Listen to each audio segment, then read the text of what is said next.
At the end of the day, we all need to focus on the fun. This is what we're delivering to the player. And when you are skewing away from fun to other details in player experience, you're taking away from that fun. You're not focusing on the core essential. As a UX designer, you have to be able to step out of your own shoes and put on the shoes of your player. If you are unable to do that, you will never be able to build awesome experiences. Hi, I am Sophie Vaux, and this is the Rise and Play podcast. In the show, I sit down with influential thought leaders of the gaming industry to deconstruct how they create the best team and company cultures in order to create the best games. Every episode brings actionable insight to improve your leadership, self-awareness, and emotional management skills. Because becoming a better leader starts with becoming a better human. So, are you ready to unlock your full potential in life and business? Let's begin. I'm very excited to tell you more about today's sponsor, Source10. I've been a big fan of Source10 Mission since I met the founders in the early days. As a product manager, I believe in deeper player research at a human and psychological level, understanding the why of the players instead of relying solely on behavioral data. The player intelligence products offer the insights you need to create novel experiences in your segment, whether you're developing a new title or improving a live experience for millions of players. Source10 AI-driven psychological insights provide a depth of player understanding that is impossible to achieve with surface-level metrics. Create more accurate product assumptions, accelerate development cycles, and improve marketing performance when you understand your players at a fundamental human level. Visit go.source10.io/riseandplay, that's SOLSTEN, for a demo and receive 30% off your first Source10 engagement crafted to your studio's needs. Learn why EA, Supercell, Woga, and more use Source10 to create the best human-centric gaming experiences possible. So welcome to another episode of Rise and Play today, and today I'm sitting with Olga Marushchak. So Olga works as a user experience director at King, a world leader in mobile casual games that everyone should know by that time, Candy Crush franchise and all the Candy franchises. And she originally started off at King as a senior designer and has grown a team from 3 designers into a full-fledged organization of 20 with clear separation between UI design, UX design, UX research, and UX writing. Before, Olga also has been working in game dev for almost 14 years, and her passion has always been user experience design. So she has worked in all kinds of gaming company, AAA, small indie startup, medium-sized organizations such as Playgendary and Wargaming. So hi, Olga. Welcome. Hey, Sophie. Very nice to be here. Let's get started first with confronting the myth and reality and what is UX. So I like to start always with the basic principle and definition. The first, I don't know if it's a myth or reality, there's a gap of talent of UX in games in general. Is that true, and why? What are your thoughts about it? I think it's a really good question. I think today on the market, we do really feel the gap, and there's many, many reasons that lay behind that gap. I think in the past 5 to 7 years, user experience design as a general area has blown up, and a lot of contemporary companies, like product-oriented companies, started hiring more of product designers, which are also kind of technically UX designers, that are more oriented around customer experience and what people should experience while they're touching each product. Like if you're taking Uber or other big names or Netflix, they have a bunch of UX designers who take care of everyday experience. But I think games have been a bit not as quick and picking up the pace and adopting the craft. But I also think that the way we started adopting the craft was a bit one-sided. And the reason why is historically UX in gaming has been done by game designers. This was the part of the job that game designers were really good at.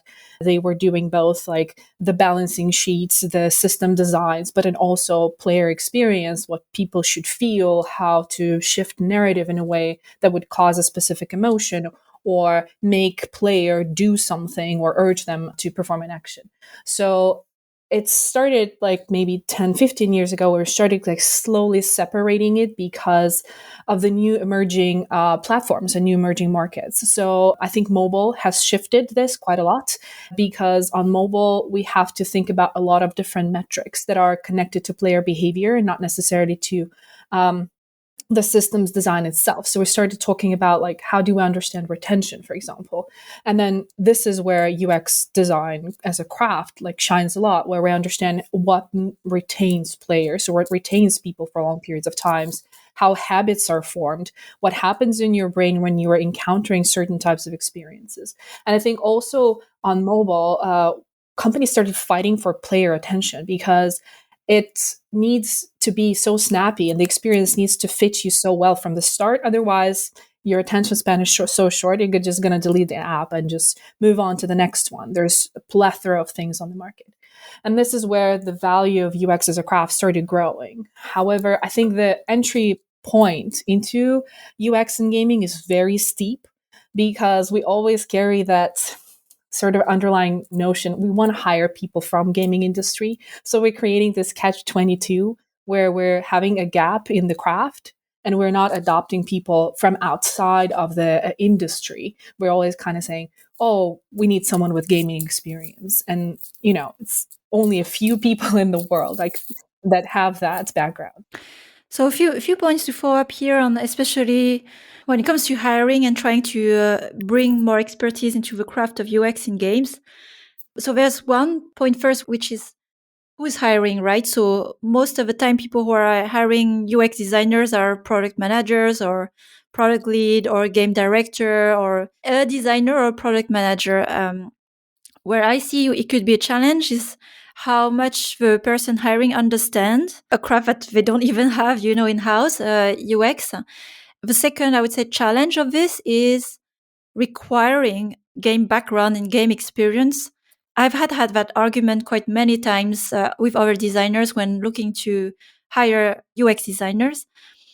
Like almost to believe that a professional, cannot understand games if they have never worked in games, and be a good UX game designer if they haven't worked in games. What are your thoughts about it? I think to touch on the second point first, right? So on the hiring from the outside the industry, I'm going to say from the perspective of craft, it is different. So designing experiences for games is fundamentally different from designing experiences for products. UX as a craft has to make sure that we solve a problem for a user. So unfortunately in games, there is no problem, if we can call boredom a problem, but in entertainment business generally, there is no kind of problem space that is overarchingly big that we can solve for. And therefore, the tools that we're using in design have to be severely adapted to what we're doing in the industry. So the way we work with process, the way we work with artifacts has to be modified and molded towards the need of designing an entertainment experience. So when I personally hire for my team, I always try to remove that stigma. Like, we have to look everywhere because amazing people exist in all kinds of industries. And we need to make sure that a person understands what changes they might need to make to their already established pipeline or production process in order to make sure that they deliver high quality for games, because it's a bit of a shift that needs to happen. So this is my main point, I think, when I personally interview people, is searching for that flexibility and desire to learn new things. Because gaming industry also is a kind of a, you either love it or hate it. I think it's a bit of a polar experience, if you know what I mean. So we're also trying to kind of be cautious and make sure that people understand, like, you're going to be working with very passionate people. This is not a very common thing. There's not that many industries where people work so passionately towards something and they share this as their personal hobby time. So when we play games, when we go home, we come to work and we make games. And it's such a tightly woven community. A lot of people are not prepared for it, like coming into this, where everyone is very excited about things and has a lot of knowledge. So I think that's also really important. But then touching on your first point, I think it's also educating people in your teams about what we're looking for when we're hiring people.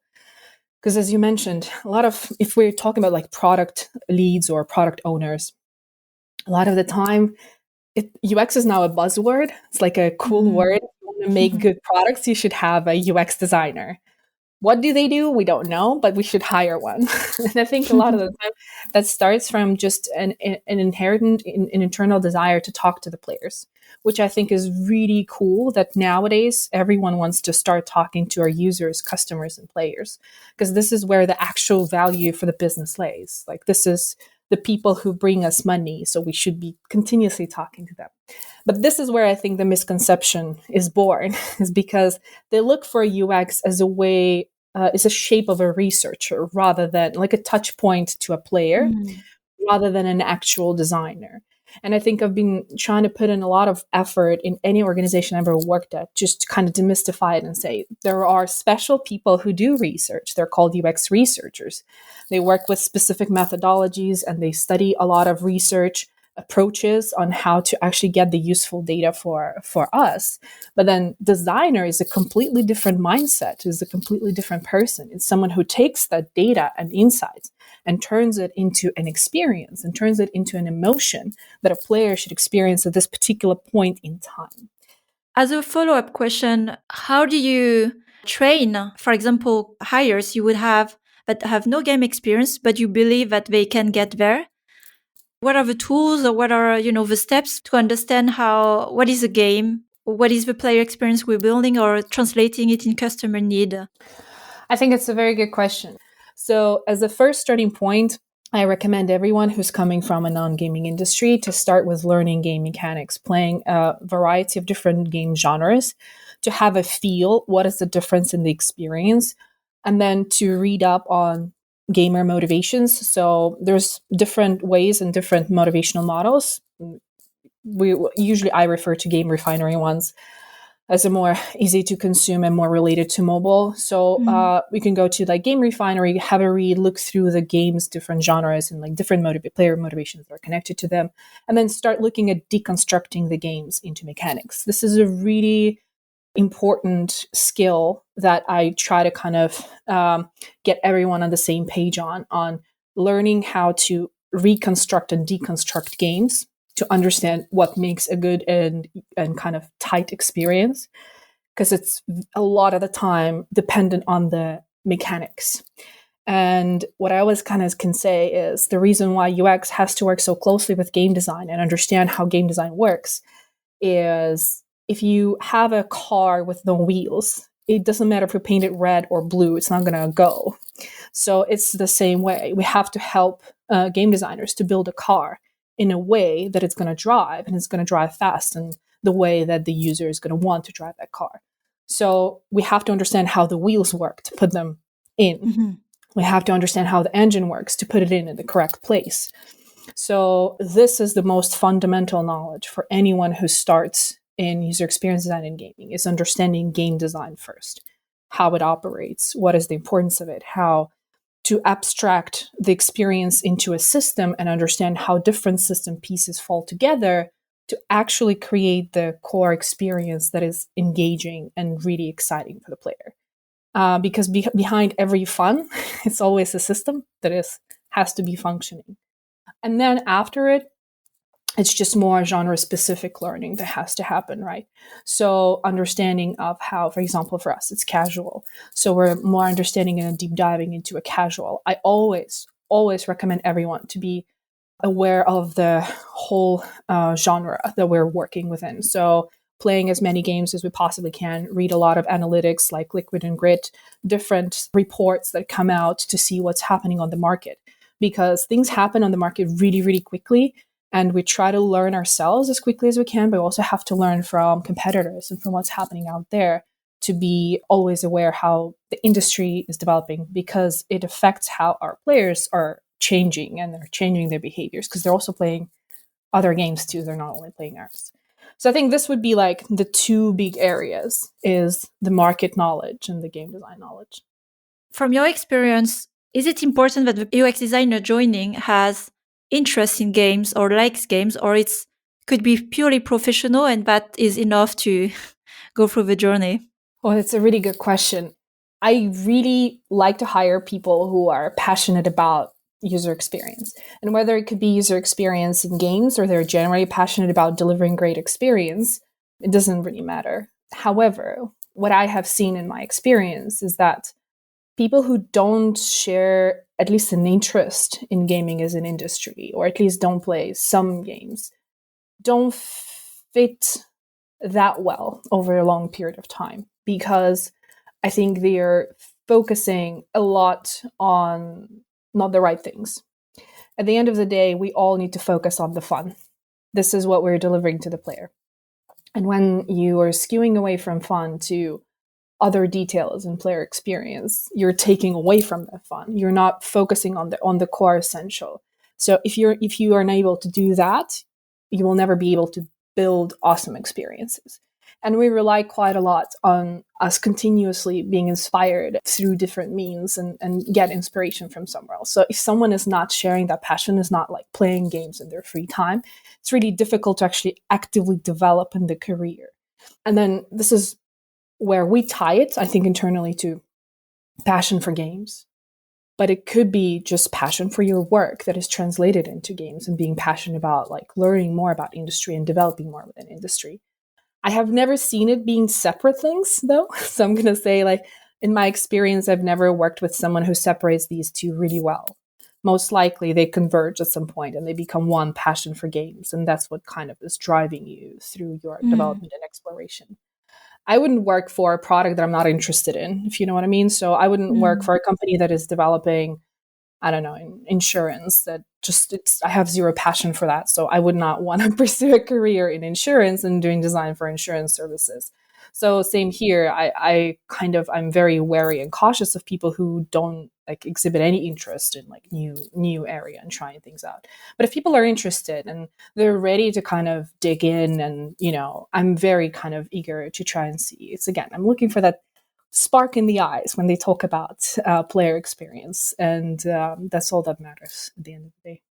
How do you test that through the hiring process, or how do you have a sense of that? Or are you testing that when they work and through probation? I'm curious. So I have several questions I ask in an interview, which I'm totally now understanding I'm giving away my secret questions that I ask in my interviews. But I usually ask people about what they feel is a really good user experience. So I have this very simple question that I ask, and I say, like, could you describe to me a latest, we usually kind of relate to games. If no games, I move to like a product or a service that you've used that you thought was a really great user experience. And then the response to that question gives me so much knowledge, first off, about how they understand what user experience design is, and then what makes them really excited about the work that they're doing. So it's how they describe their answer to this question gives me information, because some people can say, oh, I really liked the UI solution in this particular game. It was really neat, very easy to understand, very fit with a theme. So that gives me an implication. Most likely this person is more UI oriented, right? Because they pay attention more to that. Others start describing the feeling they were feeling when they were playing the game, right? Like the emotion that overwhelmed them. I'm like, okay, that's really good, and they're passionate about it. Others can talk about like a character for like half an hour, how excited they were to meet the character, learn what, like, who they are and like how they progressed.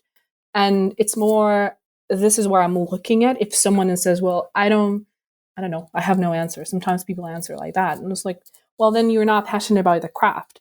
If you don't have any user experience that excites you, that you think is really, really great, you don't apply your work to your kind of, it's not something that is so intrinsically inside of you. You use it as it's just a job for you, which I understand maybe for a lot of people that's a normal thing. But again, for me personally, I'm a really passionate person about what I'm doing. So it's really important for me to hire people around me that are passionate about something that they're doing, because in the end they will bring the most value, because I can create opportunities for them to just focus on what they're passionate about, and then they will deliver amazing experiences. But if you're not passionate about like anything, like it's not no spark emerges in you when you talk about really good experiences, that's a really big tell. And so next step, after you gave a shot to candidates going through the whole process, for people who don't have a game background to get started in the team, what is the level of investment to train? Like, what is the time you can expect to really onboard someone? Who's responsible for that? Is that you? Do you have other people? Do you have a good system in place? Because I think here it's also a fundamental question. Like, okay, you're a hiring manager, you onboard someone, but no one is there to train the person. So then it's not very productive either. So what is the system you have in place to really onboard efficiently UX designers? I think it's a very good question, but I would also kind of say it all depends on the level of seniority. The more senior people, the less hand holding needs to happen. A lot of the time, it's just more creating clear expectations for people. I just think is the most important thing, is creating clear goals and expectations and making them more tangible and more touchable in short time frames, especially for onboarders. Like, what can we expect from you in a week? What can we expect from you in 2 weeks? What can we expect from you in a month? And I'm always kind of saying my expectations will grow. And I say, like, this is something I would expect from you, but only like in 8 months. So don't even kind of try to touch that. We can start progressing towards that, but don't think that I would expect for you to deliver something like that big right now, because this is beyond my expectations. So it's a way for me as a team leader to translate what kind of I want them to be focusing on and what I want them to be doing. But it allows for them the flexibility to figure out how to actually achieve the expectation or how to reach the goal. So they can try whatever method or way they want to reach the goal. But then also providing with support system. So support system comes in the shape and form of different team members. So we try to kind of onboard the person in the team first and try to highlight who in our team is responsible for what. You can ask all the questions from this person. We also give a buddy. So in our team, we have a buddy system where we give you like a person who's going to be there hand holding you in like smaller questions. If you have like little questions, how does this feature work, or what's the name of this feature? Where do I look up like the testing reports and all of that kind of stuff? And then just allowing them to try things, just to try. And kind of, I always encourage, like, try and bring things from your past experience, try and see if that's going to work. I'm going to be there to kind of navigate and help you move around, but try and see, because in the end of the day, it's all through experience. We can read so many different books, but each organization is different. Each team is really, really different. So you have to go in, deep dive, and try and through trial and error, figure out how to shape your process. We, of course, have everything on documentations and process laid out, but I want people to kind of have that hands-on realization, oh, that I tried that doesn't really work the way I expected for it to work. And that's why we need to modify the process and change this tool so it works for this particular team. Another point I wanted to touch on, like away a bit more from hiring and training UX designer, it's more holistically understanding UX as a craft, because in your team, you have different functions.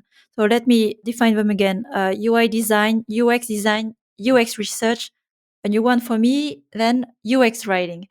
So maybe concretely, because of course we can go really in depth of the definition, but I'd like to understand even for myself, what's the workflow of all those profession? Like, let's say you are starting a feature. When are those profession involved? How do they work together? And how with a designer, I don't know who else. That would help actually also for anyone who don't know about what a UX writer does, for example. What's the workflow and the process for those different functions? Of course. So every process of anything should start with research. The reason why, we have to understand what is the space we're trying to address? What do we know about this space? Sometimes we can have some insights from the game itself, right? Maybe we've done something similar before, or there were some experiments and whatnot. And then we very often forget to bring the player to the table and kind of ask the players about the space and do what we call like exploratory research to try and gain an understanding of the whole space or opportunity space or problem space. This is where UX research shines the most, where we do complex studies, where we're trying to understand, is there a problem in this space, or is this an opportunity? What kind of behaviors we can flesh out that might need addressing? So we always start there. And then usually the design process is kicked off once we understand, okay, this is a really general space that we want to try and look into. And this is where game designer, together with the UX designer, start working in this space and start like fleshing out ideas.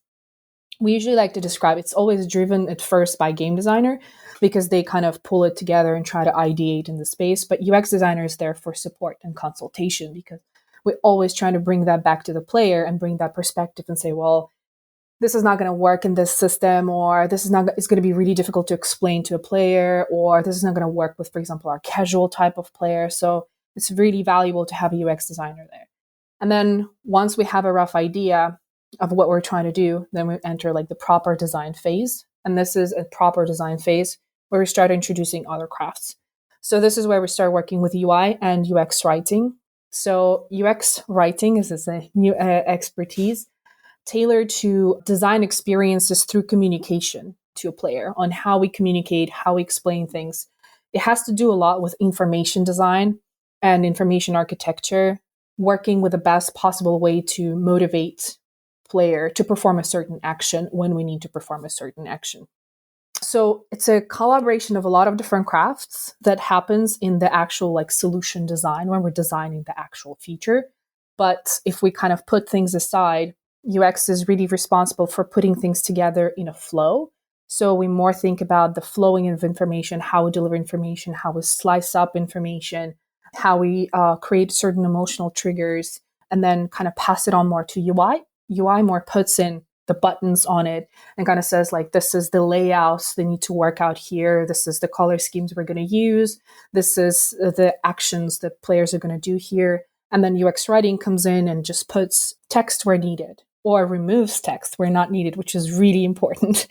And then we package everything and this is ready. In the process while we're doing it, we always validate with player. This is where researchers come back in. We validate the designs through the lens of the player and see, do we have any issues? Do we have any accessibility issues with the feature?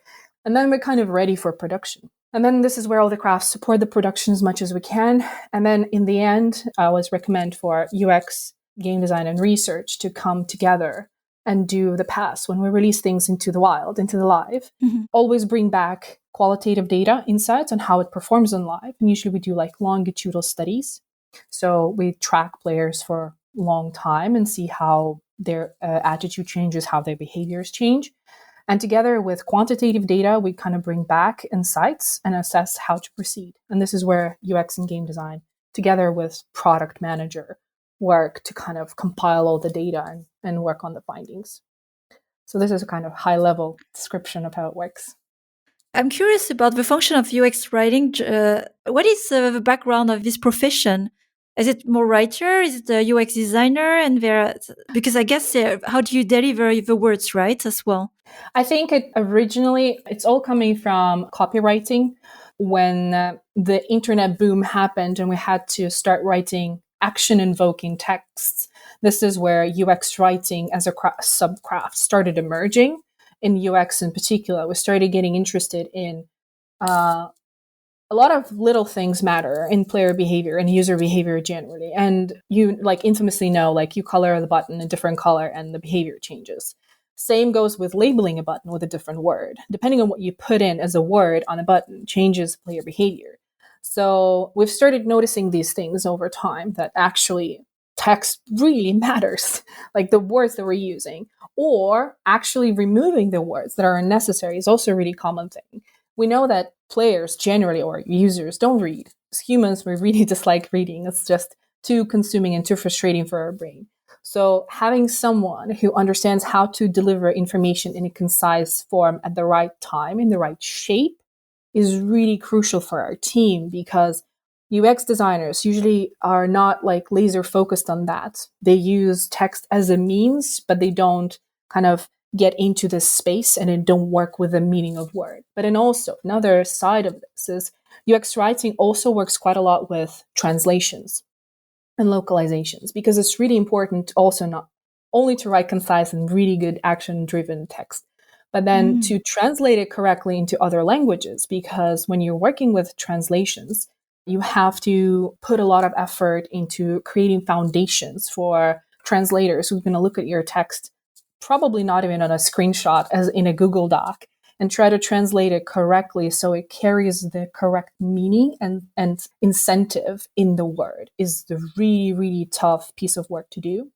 And this is partially what UX writing is doing as well, ensuring that the game is really great, not only in English, but in all other languages that the game is localized in. This is fascinating. And I would like, before we close the talk today as well, just a few questions on more, how do you keep developing your knowledge about UX? Because UX in the word is there's user, human. And I think you exactly mentioned we read less the text these days. I think we are very wired to click on button colors and so on. So it's a lot shaped by even like other apps we're using. What are your tools, your resources to stay on top of the craft for yourself and that you could recommend for the audience as well?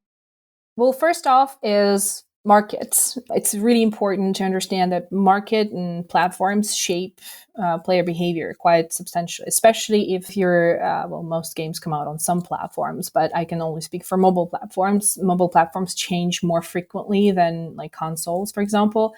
So they do change the behavioral patterns that we have to look into. So it's not necessarily we need to look into competitors, but more into the platforms, because you use platforms a lot more often than you're playing other games. Continuously looking what's happening on the game market too, because your competitors do shape the players and their behaviors and their attitudes. It's really, really important to understand where the industry generally is shifting, because a lot of the understanding of what your current player base is needs to come from seeing what others are doing and like where others are shifting. Then I would also say Nielsen Norman. So for everyone interested, Nielsen Norman are founding fathers of UX as a discipline. So they do publish quite a lot of research that they do that is very large scale, but it's really cool, especially if you're trying to target specific audiences. They have a lot of really great behavioral studies on particular audience groups. They can look into like females, middle-aged, or like teenagers, or older generations, like 60 plus people using mobile or using internet. Like have a lot of these interesting, cool studies that will always inform you, okay, what's happening, how the behavior is changing, what are the frustrations, the basic usability frustrations are the biggest problem that we have to deal with. Because, for example, for mobile, older people have bad eyesight and they cannot like aim or see small things that we like to design, because we like to design small things. We want to fit more on the screen. So a lot of these really interesting studies. But I also like to keep myself up to date with just scientific research that is happening. So I highly recommend you perusing Google Scholar for this topics in cognitive psychology, behavioral psychology. There's a lot of interesting studies coming out, in particular in gaming industry. So if you want to start your exploration, just type in Google Scholar, cognitive psychology, gaming, and then you'll see a plethora of different publications that are coming out every year. And it's really useful to see, again, scientific data, because it's useful for your future endeavors. If you have like a discussion that say, do we want to use cosmetics in our game? You can find a whole bunch of studies that have been done on cosmetics and usage and motivation to use cosmetics depending on gender, age, geographical location, type and genre of game. So there's a lot of study that has been done and a lot of work that has been done before you even started thinking about it.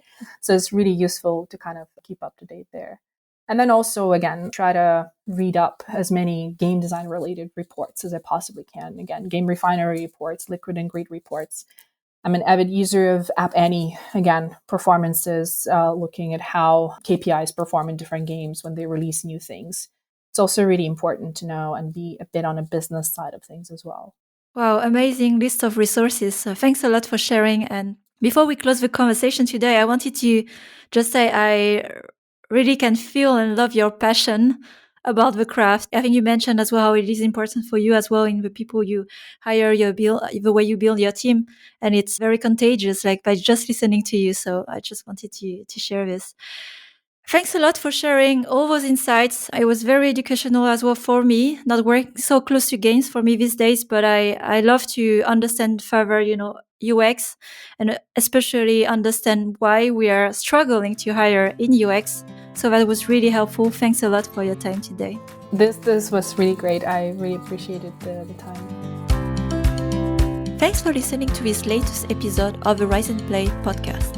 I am trying to grow a community of conscious leaders across the industry and beyond. So if you want to join this movement, please share the podcast with other conscious leaders. because we have so much more we can learn from each other. Also, please don't forget to follow the show so you don't miss out on future content. Every episode is packed with actionable insights that will help you improve your leadership skills now. And if you are interested in learning more on the topics that we discussed today, you can find more insights on riseandplay.io, and there you will also find my free masterclass on conscious leadership. So, have a great week, and until the next time,